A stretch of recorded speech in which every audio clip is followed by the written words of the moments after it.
Before I begin, I feel it is necessary to point out that the news arm of the BBC has yet to retract, apologize, or otherwise address the deeply transphobic reporting it has engaged in the last few months.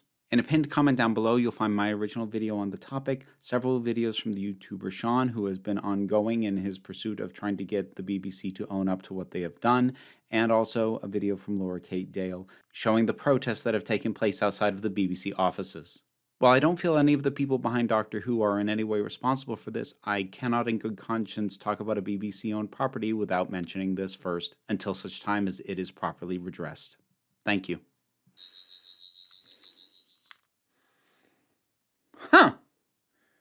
Says here the colonialism of white people caused a massive problem that still has ramifications to this day. Oh, that doesn't track.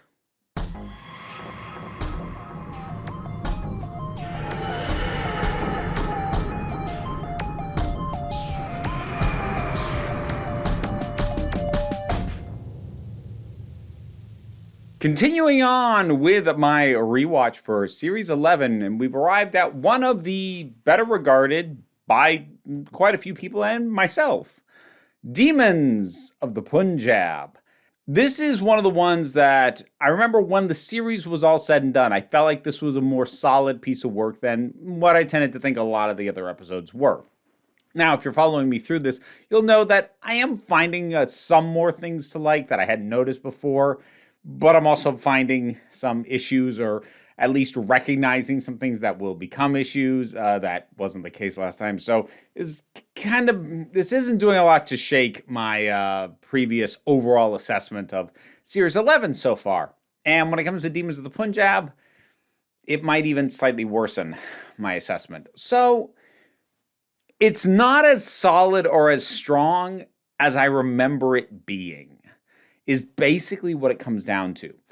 I do think there is a very important element of it that does work, and actually I'd say is probably the thing that they needed to nail the most for this to work at all, and I do think it gets that right, and that counts for a lot, but there's a fair number of stumbling points in this. There's just the somewhat awkward setup of things, with things like Yaz's grandmother having this whole thing of, here, take this watch, which means so much to me. No, I won't tell you why. I don't want to talk about it anymore.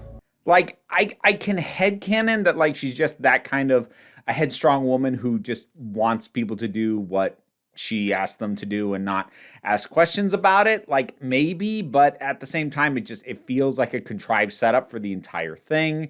There's other little things, like the fact that the watch is broken because it was just dropped in the process of Prim passing it over to Umbreen. That's weirdly anticlimactic, and not in a way that it feels like it says anything. Like, you can use an anticlimax to make a point. This doesn't really feel like it does. There's the fact that these demons, I forget what the actual species name is, but they bear a pretty strong resemblance in function to Testimony from Twice Upon a Time. Now, the nuts and bolts logistics are different enough, but in terms of the functionality and also narrative use. And I think that's the big thing, because like there isn't inherently a problem with Doctor Who revisiting an idea, or even taking an idea kind of explored with one race and grafting some of the themes and notions and just general ideas onto another. Like, a good example for me that worked, or at least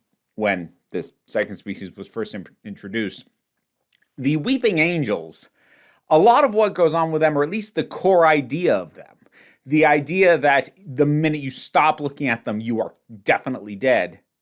That's kind of repurposed with the Silence, which as a foe had issues later on. But when they were first introduced, despite that similar baseline functionality in terms of how it worked, the overall narrative use of them was very different. Because whereas the angels were, something that was, we're just dealing with one, or even when it was a group of them, they are sort of scattered. They're just trying to gather resources for themselves. Whereas there was a sense of conspiracy, of greater purpose behind the Silence. So despite that similarity in conception, their function was different enough that for me at least, that didn't bother me.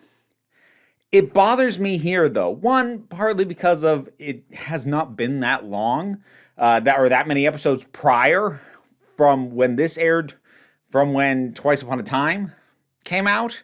So there's that. But even aside from that, the other thing is that the actual core function is effectively the exact same as testimony. In both cases, narratively, they serve as a fake out villain. It's not an evil plan. I don't really know what to do when it isn't an evil plan. The Doctor encounters these beings who are tied to death, believes them to be sinister, turns out to be wrong, and they're much more about honoring the dead. Again, specifics vary somewhat, but it's the exact same little mini arc in terms of they're a threat, I have to stop them, oh, they're not a threat. And, what they're doing is a good thing. It's not only like similar in terms of the mentality of the testimony and this other species, which is starting to bug me now that I can't remember the name. I'm going to blame Chibnall. I can never remember any of the names he comes up with.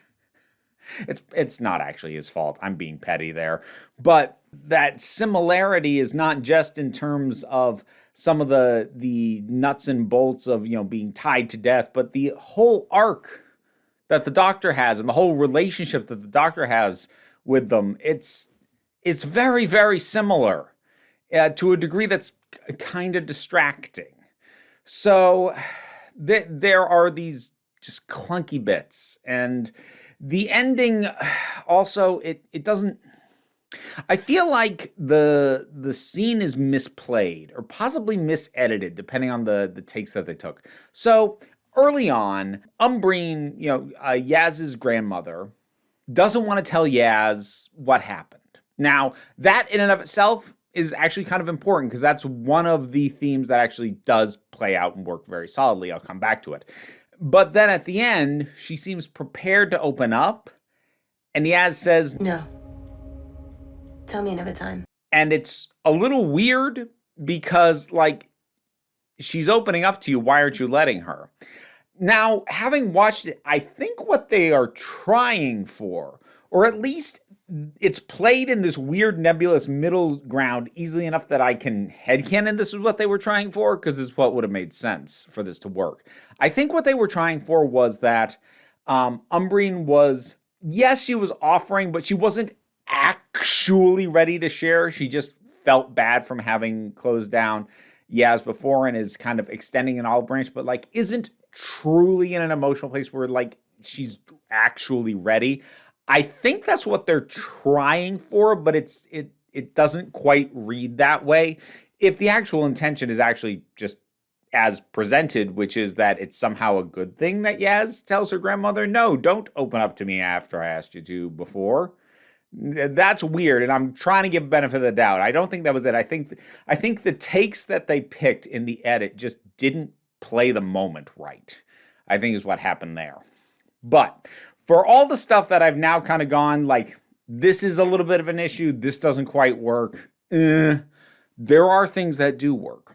I think a lot of the theming is very strong in this, and we've got two major things we're dealing with.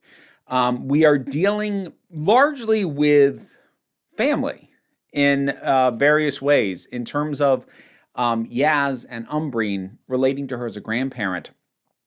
There's that point in your life, and I think the age at which it happens to, people varies, but there's that point where you realize that people who matter to you in your life had this whole other existence well before you were ever born that you not only don't know everything about, you're never going to know everything about, because you would have to spend an entire lifetime learning everything that went on in their lifetime. And sort of realizing you'll never truly know everything they ever went through. And I think that's a pretty common experience in various forms for most people, at least those who have, parental figures. It's a grandmother in Yaz's case, but, parental type figures in their life. I think that's a pretty common experience that most of us go through. So that's part of it. And then the other is the breaking apart of families with the brothers, with Prem and Manish. And those two themes are connected just by the similarity in terms of both being familial issues. Couching that in the partition of India, I think was really good as a choice of a historical setting. Now, partition of India is one of those things that, like, I should know a heck of a lot more about than I do. And, you know, that's partly to blame on the American education system, and it's partly on me for not, you know, trying to better educate myself. But, like, I didn't know about this. Like, I should have known a lot sooner than I did.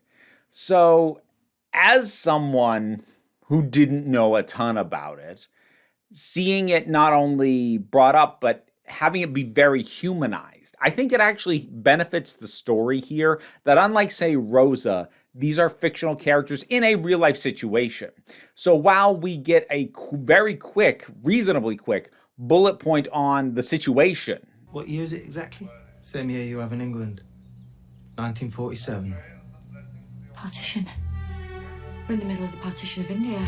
We don't have to spend a bunch of time going through names and dates and the significance of individual people. We can focus in on these characters. We don't need to take a quiz. We just need enough background to understand what is going on in the partition, and then we just zero in on these characters in a way that Rosa wasn't able to do because it had to drop all these names and dates and specifics. It kind of shows that a historical setting can benefit from fictional characters, because when you're not under the obligation to get specifics of real life people correct, because you should get them correct if you're going to have real life people. But if you don't have that there, it frees you up to just have the characters be. Just have them be and interact and be strong characters, which is the one thing this really, really nails that I kind of mentioned at the start. The emotional core of this, especially rooted in the performances of the guest cast, is really, really solid. The tension and the breaking of the family that is happening in this situation, it feels very honest. Not only about something that happened in the past, but something that still happens. And I don't mean in India. I mean families split. Neighbors turn on each other over what are ultimately arbitrary designations, despite, in some cases, having been peacefully coexisting for a very long time. And like, I know this is a completely different issue, but, you know, as a trans person who is watching the country that I live in turn harshly against trans people who have always been here and have only ever been anything close to visible to the general public over the last 20 years or so, that sense of we were living peacefully, what went wrong? Yeah, I get it. So I think the theming of family and of the breaking of bonds and of connection and the putting stock into these differences and these designations that shouldn't drive us apart this much, I think those are themes that interconnect with each other and complement each other very well. And despite being set in a historical setting, and despite, thankfully, never like doing this thing where it overtly draws the parallel between what's happening then to anything more recent, I still feel that connection. And so that's a way in which this feels like it respects my intelligence as an audience member to make these connections and see the applicability.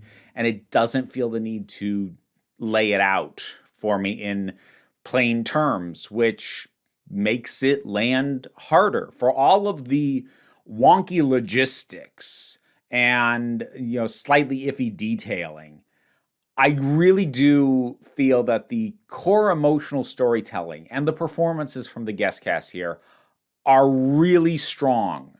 And those aspects do still hold up. And I suspect that's why when I did like my wrap up and as time has gone on, I think probably better of this episode than I am at this moment. And I'll probably get back to that place again because the stuff that matters, the emotional core and the connections and the characters are what stay with me. Whereas the logistical things and the fact that the villains are a little bit of a retread, it fades away from my memory because it doesn't matter as much. This episode does, in my opinion, nail the important things. Would it have been nice to see it get more stuff, like really nail it? Like, no, it totally would. But it gets what it definitely had to get if it was ever going to work. Like, there are other things that I could mention, for better or worse that I could go on about. There's the fact that it seems very foolish to me that the doctor leaves Yaz alone with her family members. I know the doctor gives her like a talk, like don't interfere. I'm like, just don't leave her with them. That's the foolish thing to do. But then on the more positive side, the how are you feeling scene between Graham and Yaz is good and solid and well played. And the stuff that Graham says and the ideas and the notions and the sentiments that he gives to Yaz, I really liked. So, there's lots of things on either side. Some decent, some not working so great, but it's all built around a really solid pillar. All the other stuff, for better or worse, is built on really solid foundation with a firm central pillar in the emotional core of the story.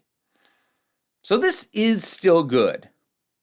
There's definitely issues, and if you are someone who gets more hung up on the logistics and the narrative specifics, I could see where this wouldn't land quite as well with you. But for me, it got the emotions well enough that I still like it. Demons of the Punjab. What are your thoughts on it? Whatever they are, drop something down in the comments and let's talk about it. Patreon's what pays the bills, enables me to do this as my living and put out videos at the quality that I do them and at the pace that I do them, because I couldn't do this. I couldn't do this the way I do it while trying to hold down a day job.